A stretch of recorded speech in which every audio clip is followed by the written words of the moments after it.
Depuis maintenant quelques années, la classe flexible fait son entrée dans nos classes belges. Ayant toujours été attentif à offrir un environnement de travail adapté aux besoins de tous les élèves, je me suis donc intéressé de plus près à ce dispositif. J'ai eu l'occasion, en septembre 2020, d'enfiler mon costume de reporter et de rencontrer une quinzaine d'enseignants qui ont mis en place cet environnement de travail. De la maternelle au secondaire, de l'ordinaire au spécialisé, je vous propose de les entendre et de voir comment ils vivent ce dispositif au quotidien avec leurs élèves.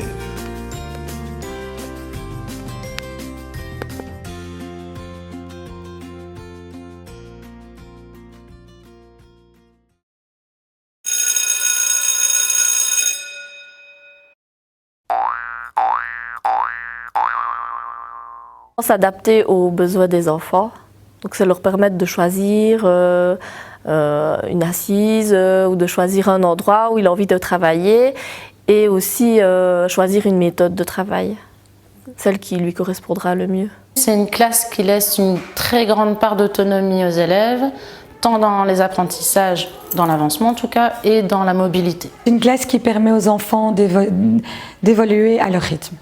C'est un aménagement de l'espace, mais c'est aussi et surtout un enseignement flexible. Bien-être des enfants au service de l'apprentissage. C'est un dispositif coopératif. Je dirais que c'est un lieu qui respecte les besoins de chacun. L'apprentissage, ce n'est pas une pédagogie, c'est un lieu qu'on va penser pour un tas de choses, la bienveillance, le bien-être, pour que l'enfant puisse bouger. Mais surtout, ça va faciliter la pédagogie que je veux mettre en place. Et donc, c'est à ça que chaque fois que je pense, quand j'installe quelque chose dans ma classe, c'est est-ce que ça va m'aider dans ma pédagogie, est-ce que ça va apporter quelque chose à mes élèves. Et donc, c'est vraiment ça l'idée pour moi de départ. Une classe accueillante. Vraiment accueillante et pensée par l'enseignant qui répond aux besoins physiologiques des enfants et qui permet de mettre en place différentes pratiques pédagogiques. Offrir à chaque enfant un poste de travail ou un lieu de travail qui lui permet de s'installer et justement de pouvoir se poser, de se concentrer comme il le souhaite ou de s'isoler parfois aussi. Moi, je pense que je vais un peu plus loin en disant que parfois on a besoin de s'écarter des autres pour pouvoir être efficace dans ce qu'on produit, dans ce qu'on fait. Et c'est un dispositif qui le permet.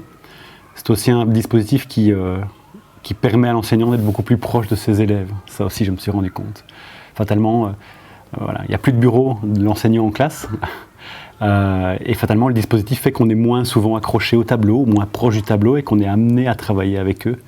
Voilà, et à circuler d'une autre manière en classe. Ouais.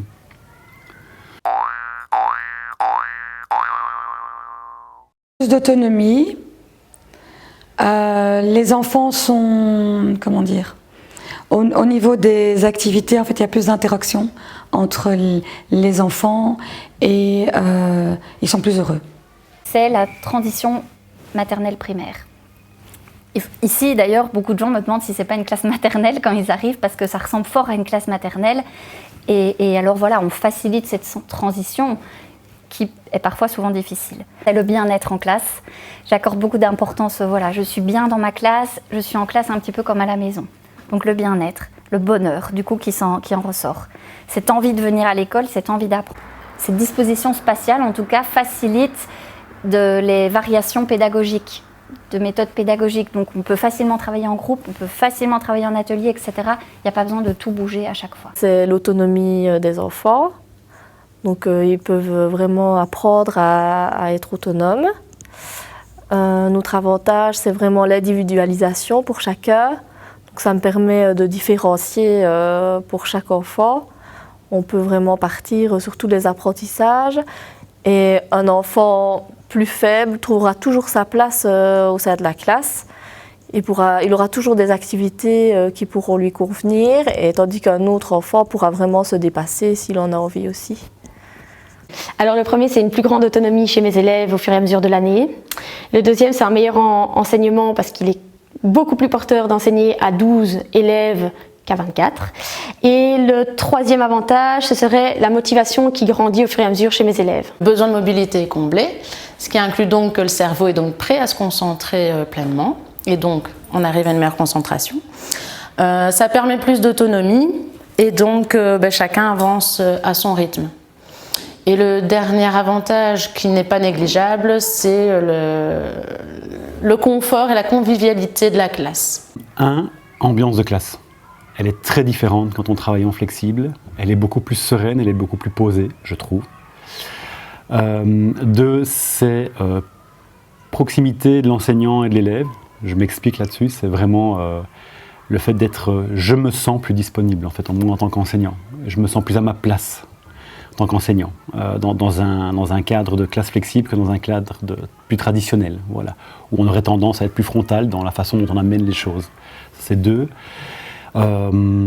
3, c'est souplesse du lieu et du local, dans le sens où tout est flexible, c'est le cas de le dire, et donc peu importe l'activité qu'on fait, on peut bouger les bancs, les chaises de place et amener une autre configuration de façon très simple et très rapide.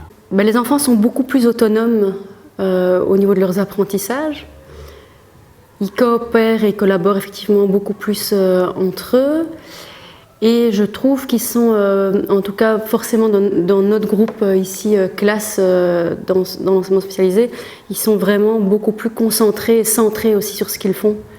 Beaucoup de coopération, beaucoup de bienveillance entre les enfants et il n'y a plus quelque chose qui est à quelqu'un, mais tout est à tout le monde. Et donc, au niveau du respect, il y a beaucoup de choses qui se travaillent et qui évoluent par rapport à ça.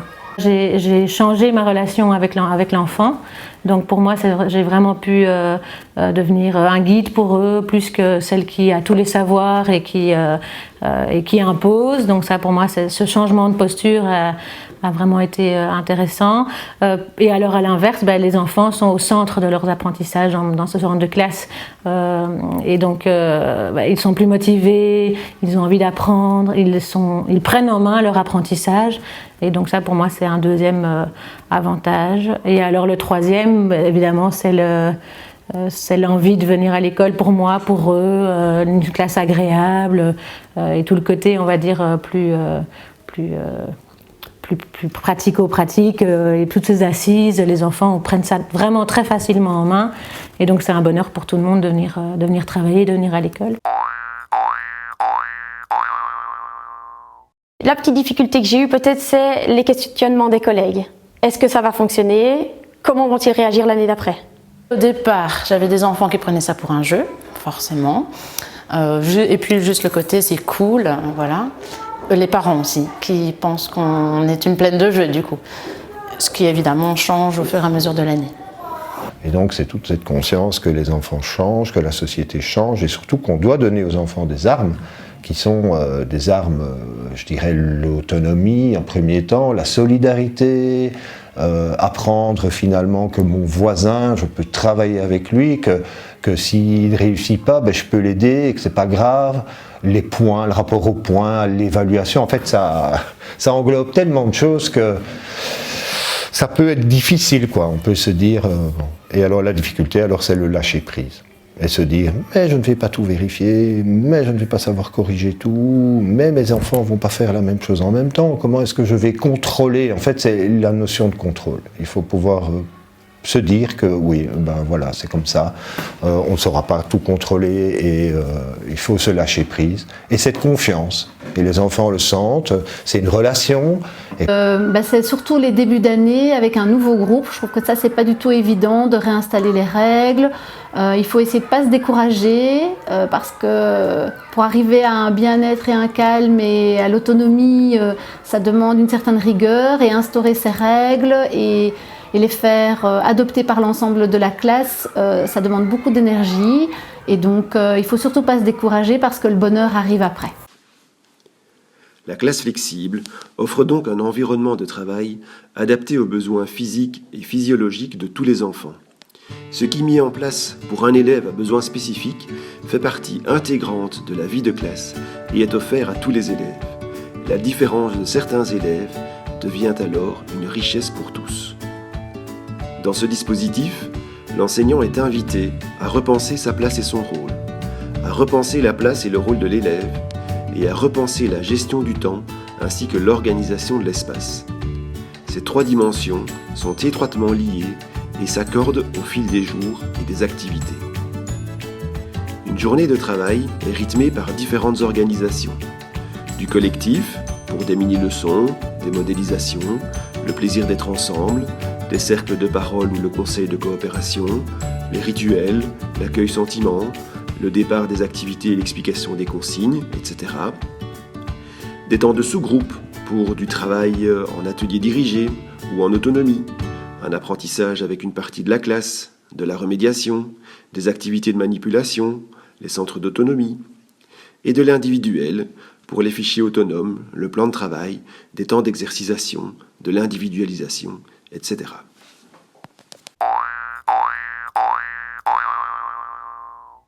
Je pense, et c'est vraiment important, il ne faut pas vouloir copier un modèle. Il ne faut pas avoir une classe et se dire « je veux la même classe et je vais faire cette classe ». Il faut vraiment prendre le temps, ne pas vouloir aller trop vite aussi, faire les choses progressivement, petit à petit et pas tout changer à la fois. Bien penser à sa classe, bien penser à son enseignement, quel type de méthode on veut mettre en place, de pratique pédagogique, et puis planifier l'espace classe en conséquence. Au début de l'année, je prends beaucoup de temps avec mes élèves pour discuter avec eux, pour faire des dialogues pédagogiques, pour réfléchir sur comment j'apprends, donc faire de la métacognition. Si on a envie de se lancer en ayant peur de tout chambouler, c'est peut-être commencer par des petites choses qui viennent en périphérie de l'installation du dispositif traditionnel de classe. Prendre le temps de réfléchir à ce qu'on veut réellement au sein de sa classe, ce avec quoi on va être soi-même à l'aise aussi avant de se lancer. Ça fait 3 ans que je travaille maintenant dans une classe flexible, j'ai pas tout lancé le premier jour et donc il faut se faire des tests, on doit revenir en arrière, ça fonctionne pas, on doit beaucoup essayer. Donc voilà, j'ai d'abord aménagé ma classe et puis travaillé par atelier, puis après j'ai lancé tout ce qui était tableau de programmation et plan de travail et puis les centres c'est venu après vraiment quand je me suis sentie aussi plus à l'aise avec tout ce qui est autonomie de l'enfant. Donc d'abord, j'ai simplement fait un U avec mes bureaux, puis j'ai intégré des petites tables d'atelier, et puis j'ai enlevé 2-3 bureaux que j'ai remplacés par autre chose. Voilà, ça a été petit à petit.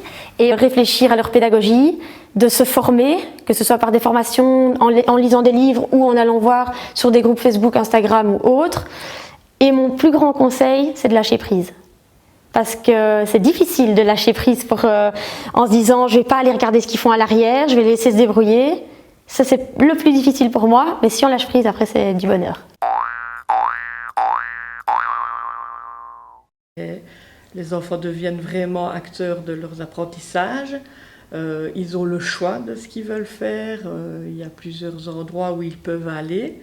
Et puis, je trouve que c'est important qu'ils voient aussi leur évolution. Ce style de classe permet d'individualiser beaucoup. Et de suivre vraiment l'enfant au rythme où il doit aller. Et c'est quand même un des objectifs de l'enseignement, c'est celui-là. Et aussi l'égalité des chances. Donc là, je pense qu'on leur donne vraiment tout ce qu'il faut à ce niveau-là. Alors, nous accueillons dans les classes de plus en plus d'élèves à besoins spécifiques. Et la classe flexible permet de pratiquer la différenciation, de travailler en atelier, de bouger, de coopérer. Je veux mettre en avant le fait qu'une institutrice s'est renseignée sur la classe flexible, a osé essayer et les autres collègues ont vu que ça fonctionnait bien et ont aussi tenté l'expérience. Et je remarque que dans tous les cycles, il y a des aménagements flexibles qui se sont mis en place. La classe flexible, c'est pas que des jolies choses, c'est pas que mettre des sièges différents et adapter le mobilier, c'est toute une réflexion en profondeur sur comment gérer le quotidien avec les enfants et que c'est à nous adapter aux enfants et pas l'inverse. Alors la classe flexible, c'est un dispositif qui est très cadré, il y a des règles, il y a des stratégies qui sont mises en place par les enfants pour choisir avec qui je vais le mieux travailler et non pas le mieux jouer. Alors ça peut paraître très beau, mais on n'est pas du tout dans la classe Pinterest où on veut décorer sa classe, c'est pas du tout le concept. Le concept, c'est s'adapter au rythme de l'enfant, s'adapter à sa réalité. On a de plus en plus d'enfants qui ont des troubles d'apprentissage et donc on doit répondre aussi à leurs besoins. Donc la classe flexible répond à ces besoins. Se lancer, c'est bien, se former, c'est encore mieux parce que se lancer sans avoir derrière une réflexion de fond, c'est pas la peine parce qu'on va droit dans le mur. La classe flexible, c'est pas un miracle. Donc je pense que ceux qui veulent se lancer pensent que ça va solutionner plein de problèmes, mais une habitude, il faut 21 jours pour l'ancrer. Donc forcément, au début, la classe flexible, oui, c'est un peu plus bruyant, oui, il faut que les enfants s'habituent, oui, il faut qu'ils respectent les règles et les stratégies, comme partout, hein, comme dans une cour de récré, comme dans la société, c'est comme ça. Mais si on n'a pas une réflexion de fond sur le pourquoi c'est important pour moi de mettre en place cette classe flexible, je pense que ça va droit dans le mur et il faut vraiment avoir une réflexion pédagogique derrière et pas juste je veux mettre des ballons et des sièges adaptés. La classe flexible, ce n'est pas que ça et heureusement. Donc l'idée, c'était vraiment de soutenir des initiatives nouvelles à l'école pour permettre à nos élèves d'apprendre différemment, d'avancer chacun à leur rythme. On était dans des processus de remédiation immédiate en classe qui sont mis déjà en route dans les différentes classes de première et de deuxième au niveau des cours de maths et de français, donc en plus de la remédiation hors cours. Donc la classe flexible permettait de voir autrement les apprentissages et de permettre à chacun d'avancer à son rythme, ce qui nous semblait important au premier degré. Souplesse, ambiance et facilité. Autonomie, la différenciation ou l'individualisation et les ateliers. Autonomie, collaboration et émerveillement. Autonomie, différenciation et calme. Besoin, adaptation et liberté. Autonomie, bien-être et concentration. Autonomie, coopération et respect des besoins de chacun. Environnement stimulant, variation de méthodes pédagogiques et collaboration, autonomie, respect du rythme et des enfants acteurs de leur apprentissage.